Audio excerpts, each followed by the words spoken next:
Magandang araw sa inyong lahat mga karag. Ito na naman po ang lingkod, Mr. Urag. Ngayong araw na ito, magluluto tayo ng arroz caldo. Sa lahat ng mga hindi ko pa kaurag dyan, don't forget to press subscribe, like, at click ang button para updated kayo sa mga susunod ko pang mga i-upload na mga video. Again, don't forget to subscribe my channel.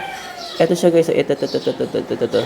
Subscribe ka dyan, Mr. Uray. So, stay at home lang tayo, kumain ng masustansyang pagkain at manatili tayo sa bahay. So, simulan na natin ang pagluluto ng arroz caldo. Okay mga kaurag, ito na yung ating mga sangkap na gagamitin natin sa pagluluto ng arroz caldo or chicken arroz caldo.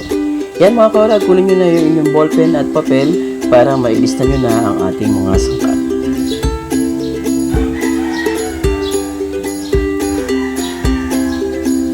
Again, ito yung ating sibuyas, nor cube, luya, bawang.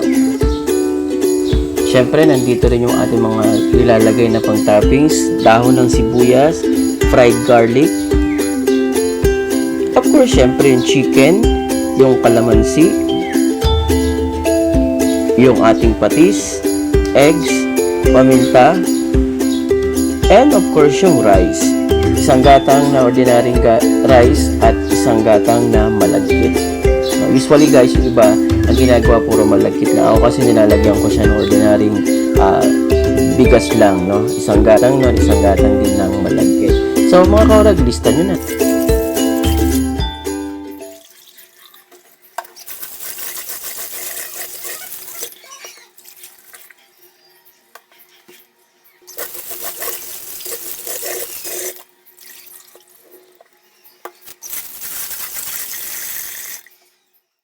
Okay mga kaurag, lagay na natin yung ating bawang. Magkikisa na tayo.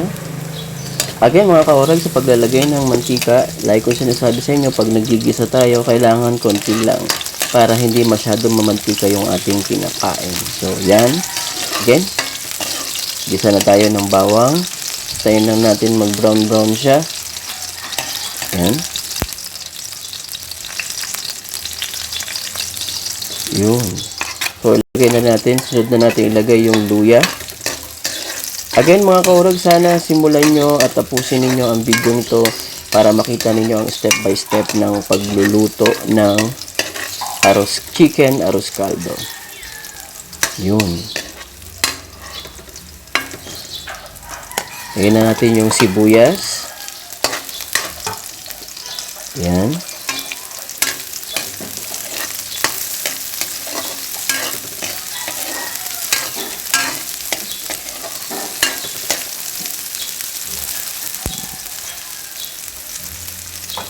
At ilagay na rin natin yung ating chicken. Yan. Importante na nagigisa yung chicken gawa ng para mas malasa at masarap yung ating chicken arroz caldo. Yan. Saka maluto siya ng gusto. Again, ugaliin natin magugas ng kamay kung naghihiwa tayo ng mga sangkap, no? Lalo sa panahon ngayon. Yan. So again mga kaurag, yung ating hinahanda ngayon, yung ating lulutuin ngayon ay chicken arroz caldo. Yan. So again, sa paglalagay ng mantika ha, huwag nyo masyadong damihan, konti lang para hindi masyadong mamantika yung ating kinakain.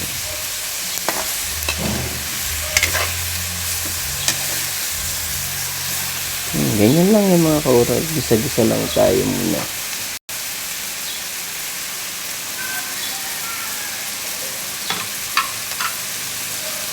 So, hintayin lang natin siyang maluto para ilalagay natin yung mamaya sa bigas.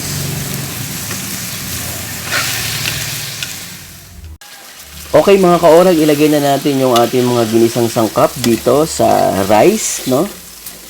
Yan, ihalo natin siya dyan. Yan, kasama yung manok, no? Naginisa natin kanina. Yan. So, kung mapapansin nyo mga kaurag, ganyan lang yung sabaw niya. Mamaya sisip-sip pa yan. So, pwede nyong lagyan pa ng konting tubig. Tansyahin nyo lang yung paglalagay nyo ng tubig, no? Yung pinakasabaw niya, no?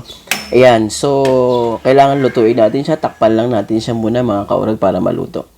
Okay mga kaurag, ito na yung ating chicken arroz caldo.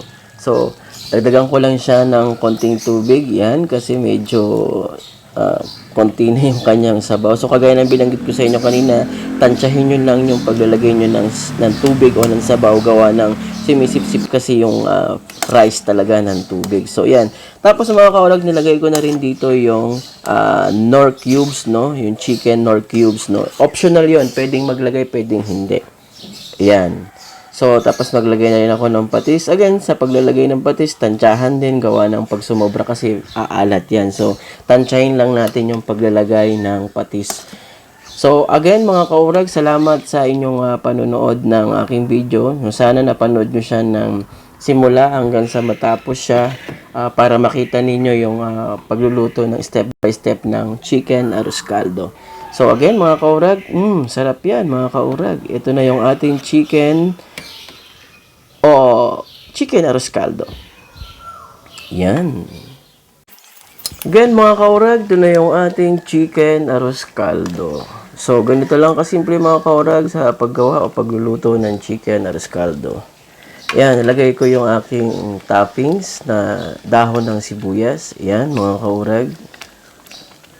Yan. So, magtitira lang din ako para mamaya pag sinerve, pwede pa tayo magdagdag ng dahon ng sibuyas at saka yung fried garlic na pinakita ko sa inyo kanina. So, yan.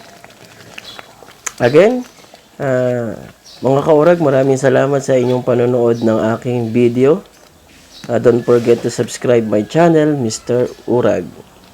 At i-click nyo yung button para updated kayo sa mga susunod ko pang i-upload na video. So, nagdagdag ulit ako ng patis, mga kaurag. Again, sa paglalagay ng patis, tansyahan lang, no? Para hindi siya umalat. Ganyan lang kasimple. Ito na yung mga kaurag, yung ating chicken arroz caldo. Sarap yan.